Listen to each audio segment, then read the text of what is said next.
Hi, everyone. Welcome back to Journey of Restoration CPR Style Foundations class. Now we are focusing on reframing. We're so glad you're here. You're doing amazing work. And today we're taking another big step forward in your transformation. We will learn these concepts: understand reframing, recognize how trauma is stored in the brain, engage the senses, and practice reframing. This will take practice, but every shift brings us closer to freedom. Believe in yourself, take a big breath, because you're going to do amazing things.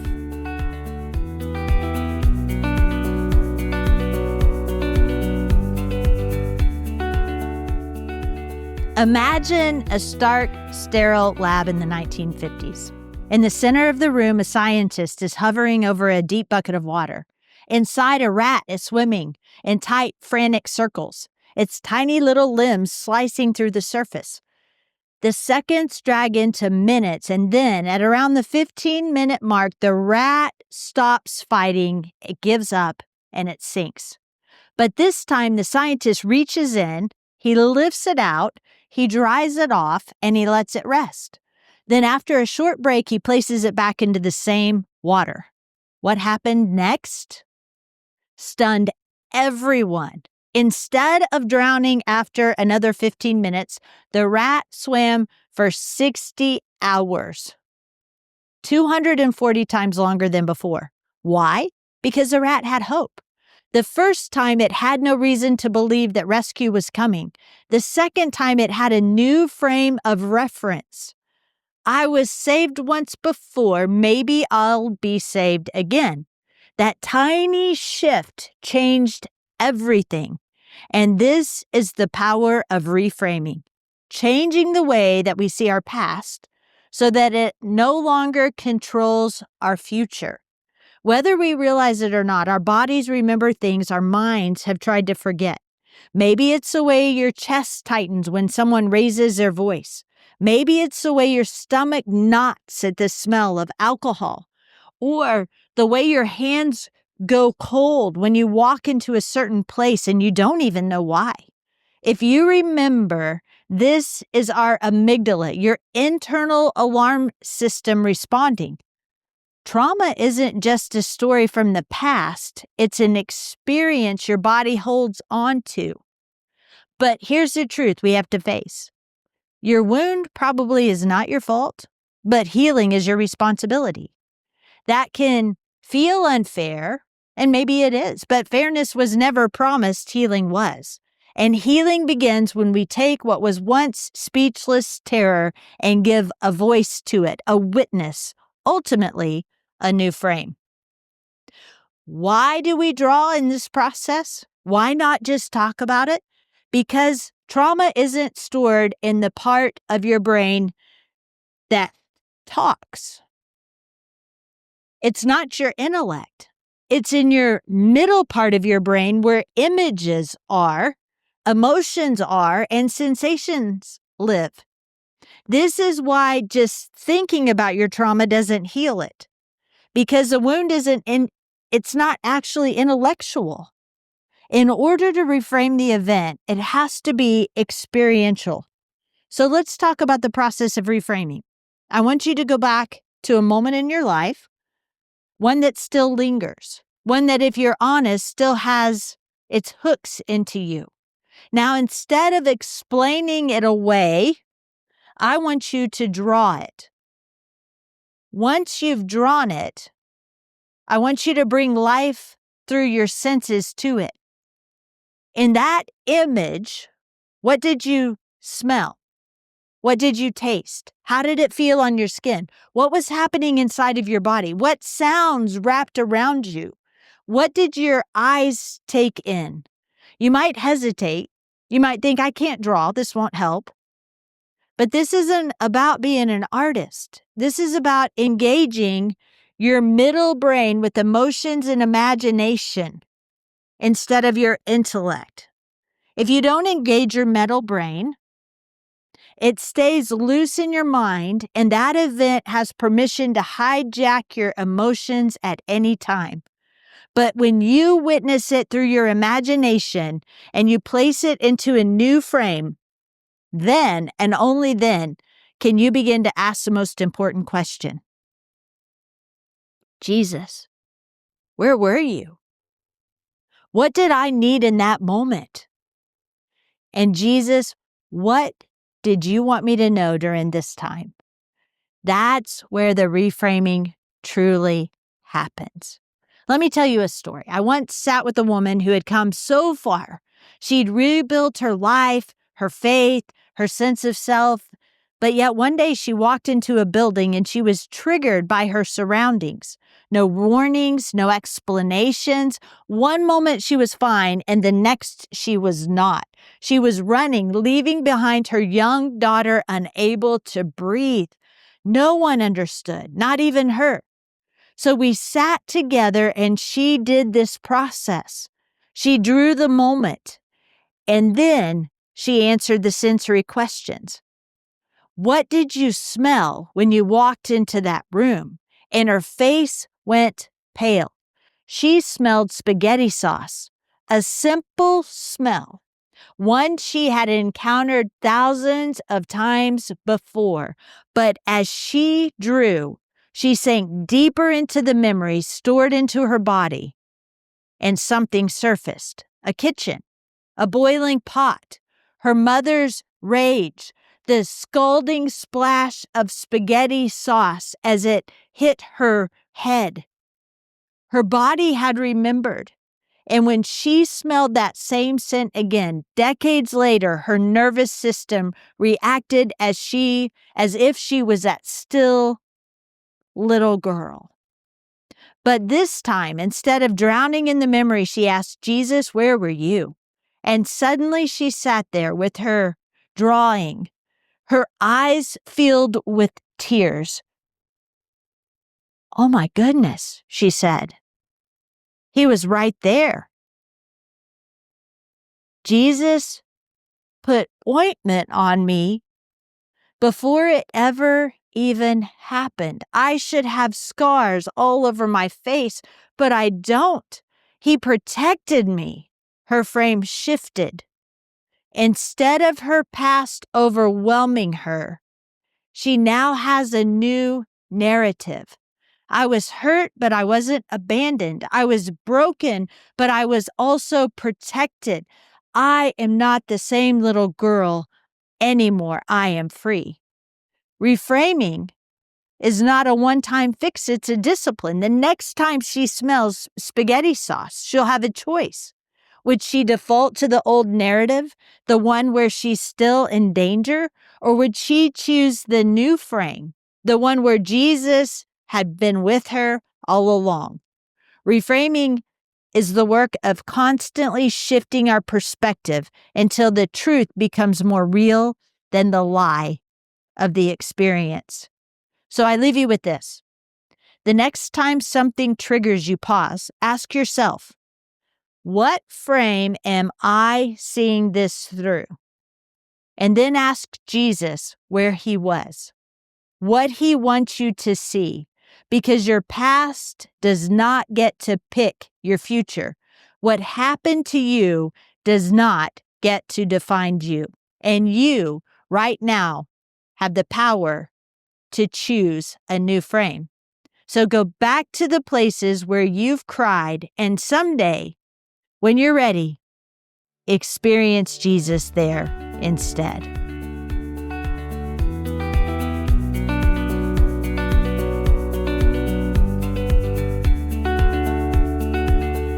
Reframing is a game changer. Reframing is learning how to take a traumatic experience or a crisis and looking at that situation from a new lens, where it no longer has the same sting. It can't continue to re-traumatize you. You can be healed from trauma. You can give it a new frame or a narrative, and it's Jesus' narrative. And this is what I was praying for would happen on our trip. After we spent some time connecting with our friends from No Boundaries, we actually went to the gym. As you know, exercising gets all the hormones and toxins released, and then we just spent some time catching up with them. So my daughter sings and she plays guitar. So she had written a song about the night of the event, and she shared it in the company of just a few of us. And then we just prayed, asking the Holy Spirit to come and lead us through the process of healing and restoration, knowing that God wanted this more than us. And that's exactly what he did. It was the most beautiful process, and it didn't even take very long. I want to describe to you a little bit about what this looked like for my daughter. So Dr. Lori led us through some prayer, making sure that she understood she was safe, she was in control, and that she could look at this event as an outsider from a distance, safely looking in. Then Lori took her back to that evening by asking her some of the details of the night, making sure to activate her brain by asking those sensory questions like, what did you smell? What did you see? What did you hear? What were you wearing? What were other people wearing? And as she grew more comfortable, she was asked to close her eyes and walk back through the events of the night. My daughter described feeling very small and vulnerable. And I know for a fact that she felt some guilt about not having fought harder or tried harder to escape. It was just such a beautiful thing to have Dr. Lori explain the psychoeducation to her, that she had gone into survival mode. So it's either fight, flight, or freeze. And she froze, and that's completely normal, and that's a natural way to respond. This is how God created her brain so that she could survive this difficult moment. She shouldn't feel shame, remorse, or guilt for how she responded in a survival moment. As she continued to remember the night, she was asked to invite Jesus to meet her here in this memory. Dr. Lori asked her if she could find him, and she did. She said, "Where is he? Where is Jesus?" And my daughter said Jesus was holding her hand. Then she was asked, "Do you see the person who did this?" And she found him. She then walked over to him with Jesus. As she was doing this, she was looking at this situation as a bystander. And she was asked, "What would you like to say to him?" And she said, "You don't have the right to do what you did." Next, Lori invited her to tell him what he took from her. And she gave him permission to take it all back. She was able to take back everything she lost, her joy, her excitement, her innocence. If you remember, at first she had seen herself as really small and helpless, but as she stood there next to Jesus, she described him as small. He was like a tiny little superhero figurine. No longer did he have the power over her when she was standing next to Jesus.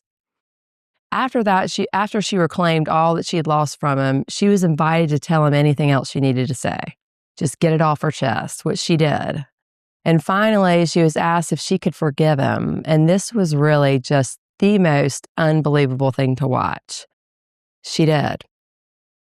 Lori led her through a prayer of forgiveness, and she actually prayed for his family, for his future, and she actually bent down and scooped him up, this tiny little figurine, in her hands, and then she placed them in Jesus' hands. And in that process, she was also holding a bucket filled with shame and filth, and she was able to give that to Jesus. So he walked off with her bucket of shame and that person as well. He just walked out of the room. As this happened, you could visibly feel and see her entire countenance change. She felt like all of this that she'd been carrying had immediately been released. She actually said she felt like she was in an airplane where the windows had been opened and she was able to watch as all of the hurt was just sucked out and she felt weightless. It was the most beautiful thing I'd ever seen. To see the power of what Jesus can do in a single moment, and to know that he wants this for all of us. He wants to set us free. He wants to meet us in the broken places in our lives, and he'll do it again and again and again if we will only let him. He will take the painful parts of our story, and that's exactly what happened.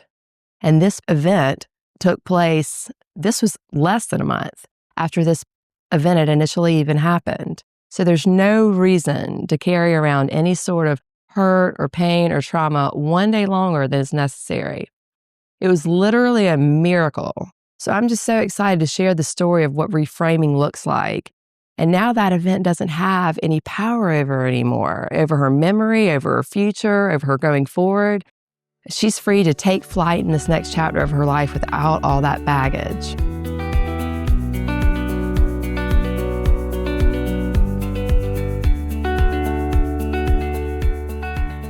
Today, we're learning about reframing. Reframing is a skill we are going to use in a messy or frustrating moment. We're not yet going into the biggest traumas, but let's do everyday struggles that throw us off. Learning to activate, regulate, investigate, and reframe in small moments prepares us for deeper healing later. So take a moment, think of a frustrating or maybe an overwhelming situation. Nothing huge, just something that maybe stuck with you. It could be a tough conversation, a day that you felt like things were just impossible in the moment and you were overwhelmed and discouraged. So grab your companion journal. We're going to draw the 4 steps of reframing together as we go along. No need for artistic skill, just a way to see the process visually. Again, we are not looking for a perfect drawing. So in step 1, we activate. We recall a time of activation. Draw how this made you feel. Draw the scene or use the colors to help draw how you felt. It could just be colors and shapes, or it can actually be the picture or scene. Feel free to use stick figures. It's not about a perfect drawing. So let's pause and get to work.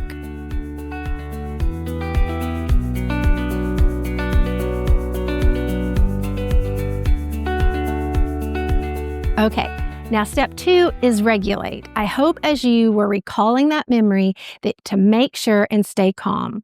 Breathing really helps. So when you're recalling that messy moment, make sure you're staying in the here and now. This will become very important as you dig into deeper, larger, more traumatic memories later in your journey.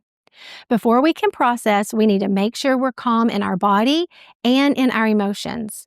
Even thinking about that frustrating moment can trigger stress. So always be ready to take a deep breath, relax your shoulders, and make sure you're calm before moving forward. Okay, now we're ready for step 3. This is where we investigate. You're going to ask yourself questions. Is this about this moment, or is this a trigger about something deeper? Another great question is, who taught me to react like this? Or when was this the first time that I felt like this? And another one is, what did I really need or want in this moment? So take a pause and reflect over these questions.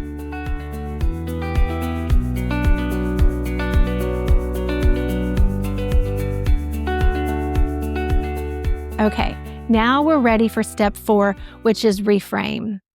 In this, we start to shift our thinking.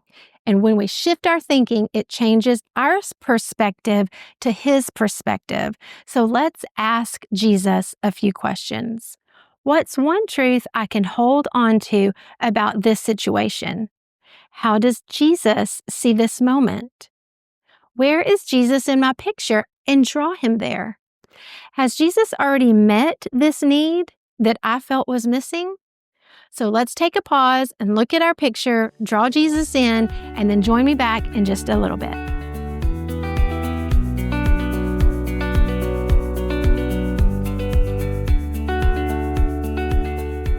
Okay, I want to encourage you. If you didn't hear or sense anything, remember that the Bible offers guidance. Engaging deeply with Scripture and seeking God's perspective can aid in reframing our thoughts. As Matthew 7:7-8 encourages, ask and it will be given to you. Seek and you will find. So now look at what you've created. This is a visual reminder that messy moments don't have to stay messy.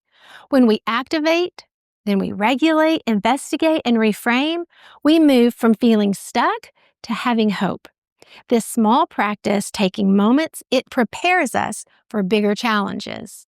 Let's carry this forward. God is always offering us a new perspective. Let's train ourselves to see it. Thanks for being here, and let's keep growing together.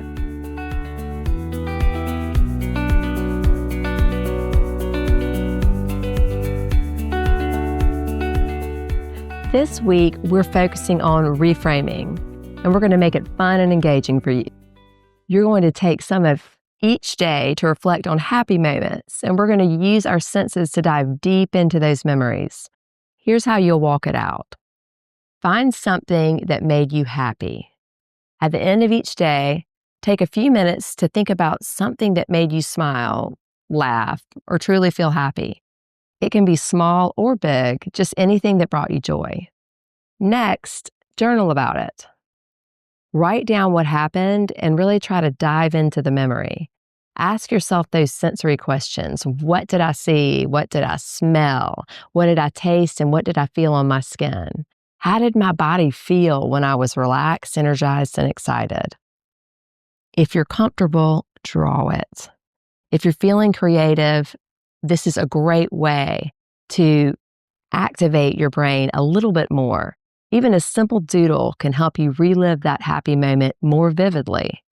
You have permission to use stick figures and simple shapes. It's just about evoking a feeling. It's not perfection. And then ask Jesus. Here's where it gets really special. Take a moment to ask God, where were you in that moment? What did you think of the happiness I'm experiencing? Take a few moments to listen and see if anything comes to mind. You will ask Jesus where he is in your picture, then place him there. By tapping into your senses, you're connecting deeper into the emotion that you already experienced. Also, when you invite God into the happy moments, you're recognizing his presence in your memories, making them even more meaningful. This practice not only strengthens your ability to stay focused on positive moments, but it also builds a foundation for when you need to reframe harder, more challenging memories.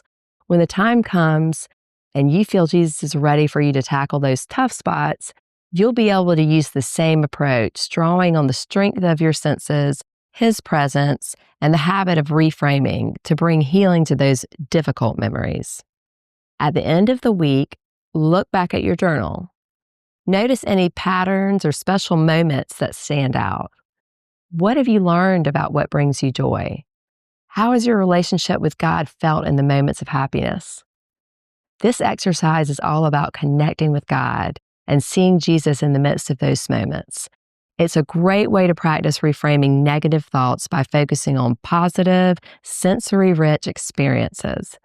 And as you continue this practice, you'll be even better prepared for when Jesus invites you to reframe more challenging memories. So keep it light and fun and enjoy the step of this journey.